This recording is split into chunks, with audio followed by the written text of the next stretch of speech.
সুপ্রভাত। আজ 18 সেপ্টেম্বর রবীন্দ্রসঙ্গীত শিল্পী ও শিক্ষিকা মেনকা ঠাকুরের প্রয়াণ দিবস। তিনি 1917 খ্রিস্টাব্দের আজকের দিনে কলকাতায় জন্মগ্রহণ করেন। তার মা উমাদেবী ছিলেন অবনীন্দ্রনাথ ঠাকুর ও সুহাসিনী দেবীর জ্যেষ্ঠ কন্যা এবং বাবা সঙ্গীত রসিক মানুষ নির্মলচন্দ্র মুখোপাধ্যায় ছিলেন প্রিন্স দ্বারকানাথ ঠাকুরের ভাগ্নের বংশধর। বাবা সঙ্গীতপ্রিয় ব্যক্তি হওয়ার কারণে তিনি 9 বছর বয়স থেকেই গানের তালিম নিতে শুরু করেন এবং গোপেশ্বর বন্দ্যোপাধ্যায় ও উস্তাদ বচ্চন মিশ্রের কাছে গান শেখেন। বেনারসে একদিন দীনেন্দ্রনাথ ঠাকুর তার গান শোনেন এবং তাকে গান শেখাতে আগ্রহী হন। তিনি কবিগুরুর কাছে গান শেখার সুযোগ পাননি, কিন্তু অনাদি কুমার দস্তিদার, সৌমেন্দ্রনাথ ঠাকুর, শৈলজারঞ্জন মজুমদার প্রমুখ বিশিষ্ট সঙ্গীত ব্যক্তিত্বের কাছে রবীন্দ্রসঙ্গীত শেখেন। তিনি ঠাকুরবাড়ির গানের ধারার কিছুটা পরিবর্তন এনেছিলেন। কবিগুরু হারমোনিয়াম পছন্দ করতেন না, কিন্তু তিনি হারমোনিয়াম বাজিয়ে গান গাইতেন এবং তার গানের সাথে এসরাজ বাজাতেন দীনেন্দ্রনাথ ঠাকুর।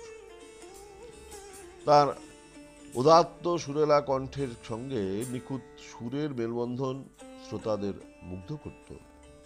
তিনি জোড়াসাঁকোর ঠাকুর বাড়িতে মাঘোৎসবের আসরে উপাসনার গানে অংশ নিতেন। সেই গান শুনে মুগ্ধ হয়েছিলেন কবিগুরুর সেজদা ক্ষিতীন্দ্রনাথ ঠাকুর এবং তার পুত্র ক্ষেমেন্দ্রনাথ, এবং সেই সূত্রেই ক্ষেমেন্দ্রনাথ ঠাকুরের সাথে তার বিবাহ হয়।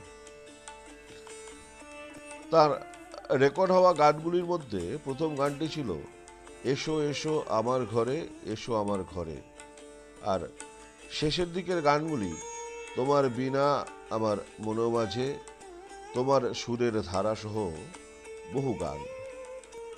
রবীন্দ্রসঙ্গীতকে অবিকৃত অবস্থায় নতুন প্রজন্মের কাছে পৌঁছে দিতে তিনি অক্লান্ত চেষ্টা করেছেন।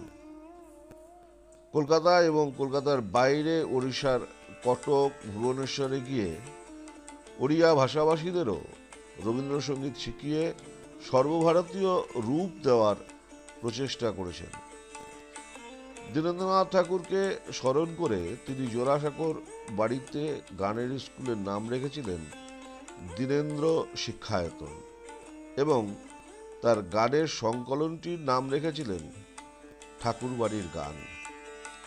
তিনি আকাশবাণী কলকাতার বেতার কেন্দ্রের সাথে যুক্ত ছিলেন।